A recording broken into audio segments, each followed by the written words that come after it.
Happy Thursday. You are watching Culture Coast, and on tonight's show, we're talking film with actress Jaimi McPeek. Culture Coast is going live in 3, 2, 1, action!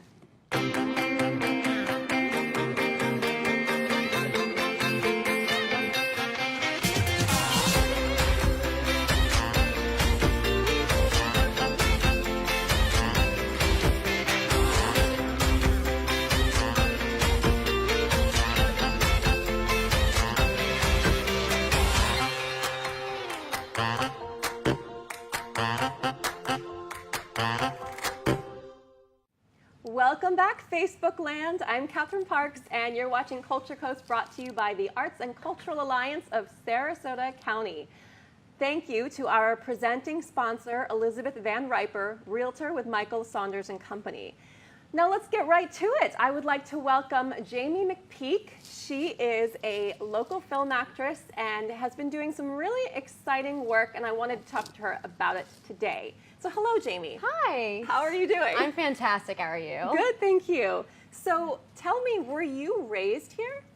I was raised here, but I was actually born in Port Charlotte, Florida. That counts. That's pretty close. Yeah, it's an hour away. Right. And then I moved to Sarasota when I was 3. So yeah. Okay. Basically raised here. Yeah, and then how did you get into performing and the arts?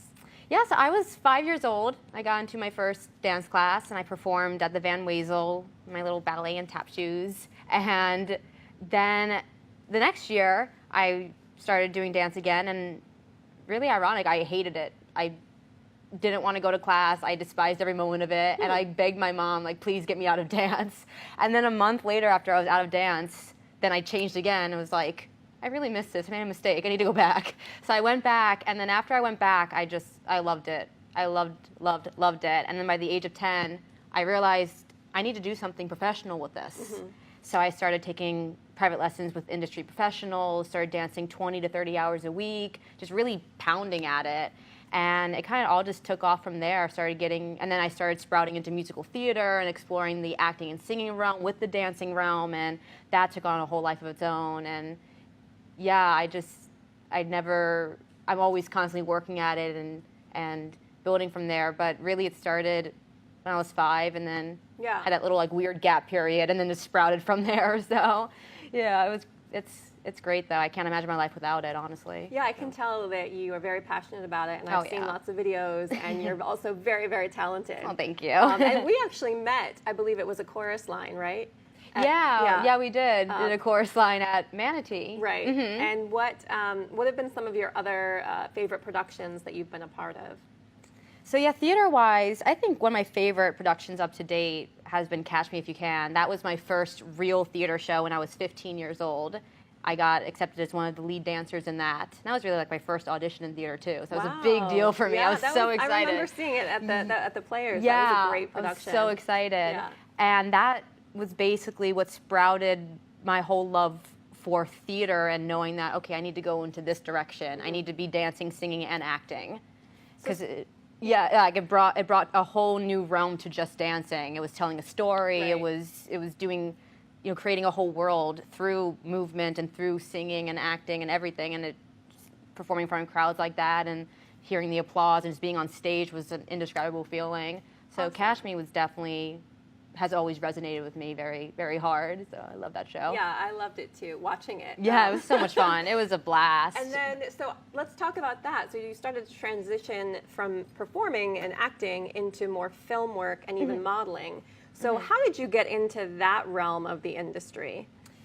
So really the answer is quite funny. I mean, my stage acting coach also offered a film acting class.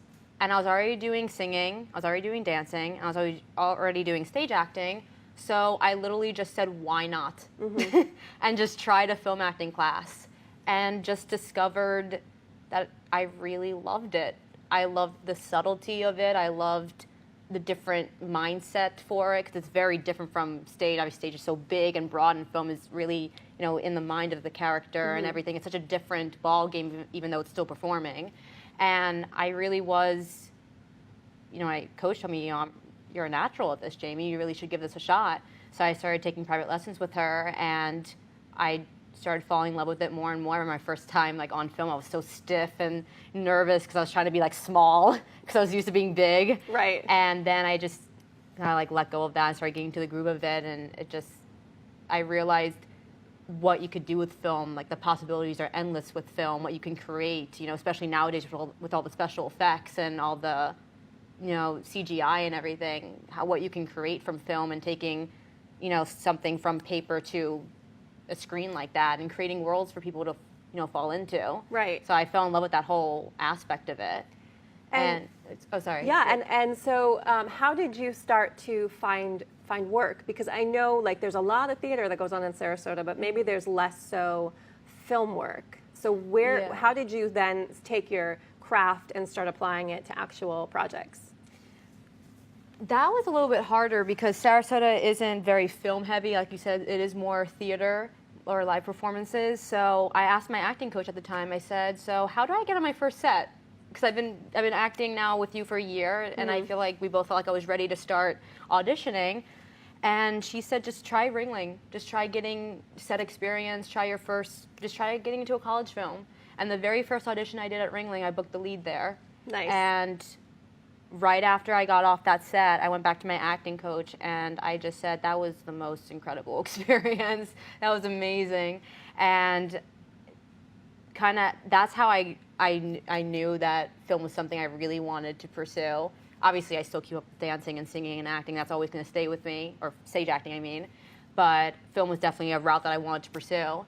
So that was really how I started. I did a college film, and then just started auditioning for things outside of Sarasota, and started getting into looking at casting calls and seeing where I could get work, and just auditioning like crazy. Right. Are you finding all the casting calls online through your agent? How's that for you? I find probably 95% of them online. I do a lot of self-tape and self-submissions and video. Even the ones I've done in Atlanta have been over video and everything. And it's amazing how it's all technology now. It's insane. Yeah, it's helpful. Yeah, you can do it all from your own home. Mm-hmm. So, what are some of film projects that are coming up for you that you're going to be doing? Ooh, I have a lot coming up. Honestly, this Pick year. like one or two. So tell me some more about that. Yeah, I really, like I said, I started small. So I started in the college film world, and then I started branching out. Actually, I got very lucky. In December of the year of 2017, when it was 2016, I got into my first set of the feature film, but just as an extra. It's called The Watchman's Edict, and that actually just got signed just the other day with the WETV, and it's now going to be shown on that station. So I'm very happy about that. That's exciting. Yeah, I'm so excited about that. And then really after that was doing a lot of student films just to really build up my resume and get experience. And then I started to break out into the indie market, started auditioning for independent films and everything, and broke out into that. So I did a bunch of films. I did a film called Alone, where I was the lead in, and that's won Best Picture and everything. Congratulations. Thank you. Preconception I did back in 2017. I won Best Leading Actress for that. I've done quite a lot of independent work. And then my first indie feature that I did, which was a really big deal for me because I was up against 500 girls, was Brief Candle. And that was up in Atlanta. And I played one of the leads in that. Wow. And I was filming almost the entire month of September for that. Wow. Up in Atlanta. I think it's really inspiring that you can be based here and then find work elsewhere. Oh, yeah. And become part of those communities through your craft. Yeah, and it's all about connections too, because when I was up there, I was making connections left and right up there, and now I have people I can talk to up in Atlanta, and if they need an actress for something, right, they know I'm willing to go up there and everything. So connections are everything in this industry too, as you probably know. Certainly are. And you're also very good on social media. So how do you incorporate that into your business strategy? Yeah, social media, I kind of view it more as part of the job because, like I said, connections and marketing and networking is so huge. So I set aside a certain amount of time each day to really make sure I'm connecting with people and posting things and posting on my story and interacting with my followers and I do a lot of live chats on my Instagram. And I know, I'm so impressed by those. Oh, thank you. You're welcome. Thank you. I get people ask me questions, so I'm just like, why not do a live chat? I'll answer them all in one little session. Yeah. But I just view that as part of the job, so I really just incorporate that throughout my day, and I use it to promote myself and do, the hashtags to get that more noticed. I did want to also mention on going back on the last question, because I didn't really say what's up and coming for me. What is up and coming for you? Yes, up and coming. So actually next weekend, I'm going to be on set for a short film titled Braxton. Okay. And that is a kind of like a dark comedy. That's what I'm allowed to say about it so far. Exciting. But that is going to be filming the next few weekends. And then I just booked also a TV show in Atlanta as well. Nice. I'm going to be the series regular on. That's called Living Out Loud. Wow. So those are my two biggest things coming up. And then I have something later on, like in August, a little web series and stuff like that. So those are the two. I meant to say that before. Yeah. So. That's fine. That's fine. And so obviously people can follow you on your website and on your social media channels to see what you're up to. And what advice would you give actors who are trying to break into the film industry? Don't be afraid to just put yourself out there. Don't be shy. Don't doubt yourself. Don't prohibit yourself. Just go for it. If you have this dream and you have this passion, you have this drive, don't let anything, stop you from it. The biggest advice that I give, people always ask me a lot, and I address this in my live chats a lot, how do I get started? Where do I start? And I always say college films. Yeah. It's so. And we have with Ringling College here, yeah, we have such an opportunity. Yeah, Ringling is fantastic. And to be able to get on set and to just have that experience and to build up your resume and get stuff for your demo reel. Right. Just get on set and start making connections and start feeling what it's like, get into the groove of it. And then after that, I always say audition, audition, audition. Just audition. Even if you think that you are nowhere near what they're looking for, just audition. Because a lot of times, directors don't always have just one project that they're casting for. A lot of times their creative juices are always flowing and they're casting for 3 to 4 other things that are way down the line. And that's actually how I booked the lead in Alone. I auditioned for Anthony Penny, the director, for Blinded. And I was 18 at the time, and the role was for a 30-year-old woman. So I kind of knew that I was probably going to be a little bit too young for that. But he was so impressed with my audition that he messaged me a few months later and said, would you like to be a lead in Alone? Wow. I loved your audition for Blinded. You were too young, but we would love to have you in Alone. So I'm always a big advocate for just auditioning. Just auditioning and making connections. You never know who you're going to meet on set, whether it's the sound guy who may be part of this production company or the makeup artist who may know people. You just never know who you're going to meet, so always just make connections and market yourself. And then I also want to just touch base on the rejection aspect, because I have people ask me a lot, like, how do you cope with rejection? How do you deal with rejection? Because this industry is full of rejection. I always just say that there's always going to be someone more talented than you, someone more beautiful or more handsome than you, always someone more better for the role, but they're not you, and that's what you have to offer to that casting director. Right. It sounds cliche, but no one is you. Absolutely. So that's really my best advice. Just really own yourself. Yeah. Be proud of yourself. Exactly. That's great advice for anyone, not just actors. Yeah, it is. It is. And final question. Yes. What is one thing you do that has nothing to do with the arts? Completely opposite side of the brain. I am a huge science nerd. Okay. I've actually self-taught myself quantum physics. Oh my and goodness. Chemistry. Wow. And astronomy. I am the biggest science geek.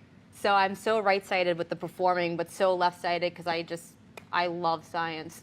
Wow, well, I would never, that's wonderful. You got to play both sides of the brain. Yeah, so. Well, wonderful. Well, thank you so much for being on our show. Oh, thank you for having me. I look forward to following your career via social media and film and everything. Thank you so much. And so to stay tuned on what Jaimi is working on, you can visit her on Instagram at JaimiXOXOXO or visit her website at JaimiMcPeek.com.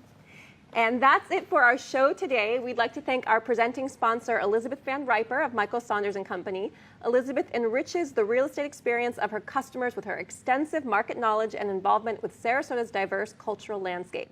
And we'd also like to thank Beautiful You for providing my wardrobe, as always, and iStage Homes for our very chic set. Our next show will be Thursday, April 4th, and we'll see you then.